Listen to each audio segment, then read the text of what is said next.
पत्नी में क्या गुण देखना चाहिए, बहुत ध्यान से सुनना। करदम जी कहते हैं, समान शीलाम गृहमेद धेनु। बात समझ में आ रही है? मेरे से ज्यादा समान गुण वाली मुझे एक पत्नी दे दो, अगर दे रहे हैं तो। विवाह काल में धन प्रभाव नहीं देखना चाहिए। बहुत लोग प्रभाव में कर लेते हैं, हम नाम नहीं बताएंगे। बहुत लोग रीझ जाते हैं, लेकिन जब बाद में जब उसका स्वभाव अच्छा नहीं होता, संस्कार अच्छे नहीं होते, मुझे प्रसंग आता तो याद आ जाती है, राजा जनक जी ने कोई कसर नहीं छोड़ी थी अपनी बिटिया के लिए राजघराना ढूंढने में। राजघराना, धनुष यज्ञ के माध्यम से राजघराना दिया, लेकिन माता जानकी क्या उस राजघराने में रह पाई? 5 मिनट के क्रोध में आप अपने 5 साल के संबंध को खराब कर लेते हो। 5 साल के संबंध को, क्रोध 5 साल का होता है। अत्यंत क्रोध करने वाला, अत्यंत कटु वाणी बोलने वाला, माता पिता की सेवा न करने वाला, दुर्जन व्यसनी लोगों का संग करने वाला, अपने पुण्य के कारण कुछ दिन तक तो तुमको चमकता दिखाई देगा। ध्यान से सुनिए, कुछ दिन तक चमकेगा, फूलेगा, लेकिन जब उसके पुण्य समाप्त होंगे तो सीधे उसका बीजा नरक का तैयार है, सीधे तैयार है। आज अब समय नहीं, कल मैं कक्ष में अनिल जी बैठे थे और कोई और भी आए थे। अनिल जी कौन थे? वो डीआईजी साहब जो भी हैं। तो हम रात में उपनिषद की चर्चा कर रहे थे। बहुत अच्छी बात, इतने बुद्धिमान व्यक्ति मुझे वो लगे, इतने बुद्धिमान। उन्होंने मुझसे कठोपनिषद की चर्चा करी, जिसमें भैया बताया गया है कि मरने के बाद शरीर यहीं जल जाता है। 2 शरीर का जिक्र आया है भागवत में, एक है स्थूल शरीर, दूसरा है सूक्ष्म शरीर। स्थूल शरीर हमारा चिता में जल जाता है। हमारे मन में प्रश्न आता है कि पाप पुण्य किसने भोगा? बोलिए हाँ या ना। आत्मा परमात्मा में चली गई। परमात्मा इतनी बड़ी सृष्टि को बनाते कैसे हैं, कल सुनाऊंगा, लेकिन एक छोटा सा मुखड़ा बता दूं। आप अकेले हैं, परमात्मा क्षीर सागर पर लेटे रहते हैं। उनके मन में एक से बहुत बनने का भाव आता है। एको हम बहुत श्यामा। अब अपनी लक्ष्मी जी से कहते हैं, अरे देवी अब ना मुझे सृष्टि का सृजन करना है। तो लक्ष्मी जी कहती हैं, सरकार करिए। तो परमात्मा एक दर्पण लगाते हैं अपने सामने, एक दर्पण। अब मैं आपको समझा रहा हूं, आप अकेले हो, लेकिन आपके सामने मैंने 1000 दर्पण लगा दिए, 1000 दर्पण। ध्यान से सुनिएगा, जीवन भर वो दर्पण है। आप अकेले थे, लेकिन 1000 दर्पण जब आपके सामने लगे तो आप कितने रूप में दिखने लग गए? जोर से बताइए, कितने रूपों में दिखे आप? 1000 रूपों में आप दिखने लगे। आप अकेले हो, लेकिन जो शीशे में दिख रहा है वो आपका प्रतिबिंब है। आपने शीशा हटाया तो वो प्रतिबिंब निकल के आपके अंदर बिंब में समाहित हो गया।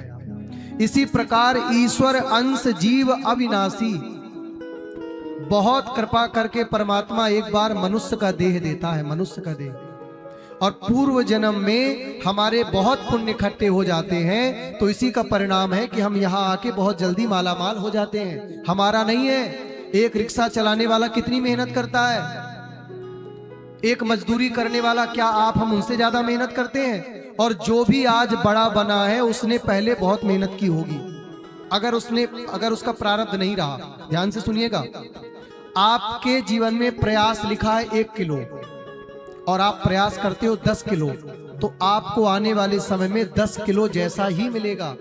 1000 हाथ वाला तुम्हें हजारों हाथों से तुम्हें देगा। तो भैया प्रतिबिंब निकल करके बिंब में समाहित होता है। बड़ी कृपा करके एक बार नर्तन मिला। जैसे बेटी विवाहिता होने के बाद ससुराल चली जाती है तो कोई ये थोड़ी कहता कि मर गई। ऐसे स्थूल शरीर चिता में जल जाता है। जो लोग कहते हैं अरे स्वर्ग नरक किसने देखा, यहाँ तो मौज मस्ती लो, भगवान से बड़े तुम दिमाग वाले नहीं हो। जब परमात्मा ने तुम्हें मैया के गर्भ में भेजा तो तुम्हारे अंदर एक चिप लगा दी है। क्या लगा दी है? सोफा वाले बताएंगे क्या लगाया है। और यदि तुम्हें मेरी बात पर भरोसा ना हो, वैसे तो मेरी नहीं शास्त्र की बात है, तो कभी उपनिषदों को पढ़ना, कभी शास्त्रों को पढ़ना, एक होता है स्थूल शरीर, दूसरा होता है सूक्ष्म शरीर, जिसको कहते हैं स्वप्न दृष्टा। बताएंगे क्या बोलते हैं उसे? अरे बोलने में क्या जाता है, बोलो ना। फोन वगैरह तो घर में भी चला सकते हो, यहां तो बताओ मुझे। स्थूल शरीर चिता में जल जाता है और सूक्ष्म शरीर आत्मा परमात्मा में मिल जाती है, लेकिन तुम्हारा सूक्ष्म शरीर मर के सीधे यमराज के पास में चला जाता है। चलो अब मैं कही देता हूं। यमराज के पास में इतनी बड़ी टीवी लगी है, कल मैं बता रहा था। संस्कृत में तो उसको कुछ और ही विषय से बोलेंगे, लेकिन आप सुनो, ये नचिकेता का संवाद है। आत्मा परमात्मा के विषय में जिक्र आया है भागवत में। इतनी बड़ी टीवी लगी है यमराज के यहाँ। यमराज तुम्हें 13 दिन तक वेटिंग रूम में बैठाता है। जोर से बताएंगे कितने दिन तक? और तुम्हारी जो 13वीं होती है मरने के बाद, 13वीं बोलते हैं ना, 12 दिन की बरसी और 13 दिन की, तो तुम्हारी 13वीं का पुण्य भी यमराज तुम्हारे धर्म के कांटे पर जोड़ लेता है। श्रीमान जी, एक बार उस धर्म सभा पर भगवान आते हैं। भगवान के गुप्तचर हैं जिनका नाम है चित्रगुप्त। तुम्हारे एक धर्म का पन्ना लाते हैं, तुम्हारा एक अधर्म का पन्ना लाते हैं। जो लोग कहते हैं हमें कोई नहीं देख रहा, याद रखना सीसीटीवी से भयंकर एक कैमरा है। 14 लोगों की निगरानी में रात दिन हम लोग रहते हैं। जिनके जीवन में धर्म है वो भगवान से बहुत डरते हैं। अरे भैया, कोई देखे ना देखे, ऊपर वाला तो देख रहा है। और किसका नाम बताऊं, कितने बड़े बड़े लोगों के नाम गिनाऊं आज।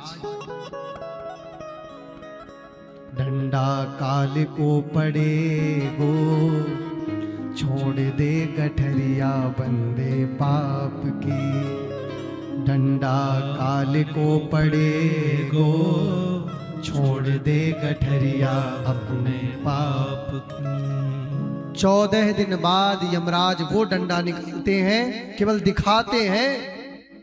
जिस शरीर से आप यहाँ बैठे हैं, मैं आप सब, यही शरीर सूक्ष्म शरीर के माध्यम से वहां पर प्रकट कर दिया जाता है। श्रीमान जी खड़े हो जाइए। अब आप सोचेंगे एक साथ लाखों लोग दुनिया में रोज आ रहे हैं और लाखों लोग दुनिया से रोज जा रहे हैं। सबका हिसाब किताब, जो पुण्यात्मा है उनका हिसाब चित्रगुप्त के पास में है, लेकिन जो पापात्मा है उनका हिसाब यमराज जी के पास में है। वो धर्मराज है, न्याय करते हैं। यहाँ का न्यायाधीश तो हलवा पूरी खवा के न्याय बदल देगा, लेकिन वो जो परम न्यायाधीश बैठा है वो अपना न्याय नहीं बदलता। प्यारे, जगत का न्यायाधीश हलवा पूरी में समझ जाओ, कुछ और समझ जाओ इस सारे से। संविधान बहुत तेज है भारत सरकार का। हलवा पूरी खवा के न्याय बदल देते हैं। हमारी बात बुरा तो नहीं लग रही ना? बदल जाते हैं न्याय। हमने भी देखा है छोटी सी अवस्था में न्याय बदलते। बेचारे गरीबों को सता दिया जाता है और हलवा पूरी वालों को प्रेम से बोलो जिता दिया जाता है। लेकिन जब वो न्यायाधीश अपने न्याय को देखता है तो एक तराजू लगाता है। अब एक तरफ तुम्हारे पाप रखे जाते हैं और दूसरे तरफ तुम्हारे पुण्य रखे जाते हैं। 13वीं तक का पुण्य जोड़ लिया जाता है। इसलिए तो मैं कहता हूं कि अपने जीवन में दान पुण्य करते रहा करो, हाथ सेवा में बढ़ाते रहा करो, यही तो तुम्हारे साथी हैं। और यदि तुम्हारे 250 ग्राम पुण्य निकले, आधा किलो पाप निकले, तो बहुत ध्यान से सुनना श्रीमान जी, आपके अपने ही कर्मों के अनुसार आपको आगे का कार्यक्रम देखने को मिलता है। खुद के कर्मों के अनुसार। इसीलिए लिखा है, को न काहु दुख सुख कर दाता, निज कृत कर्म भोग सब भ्राता।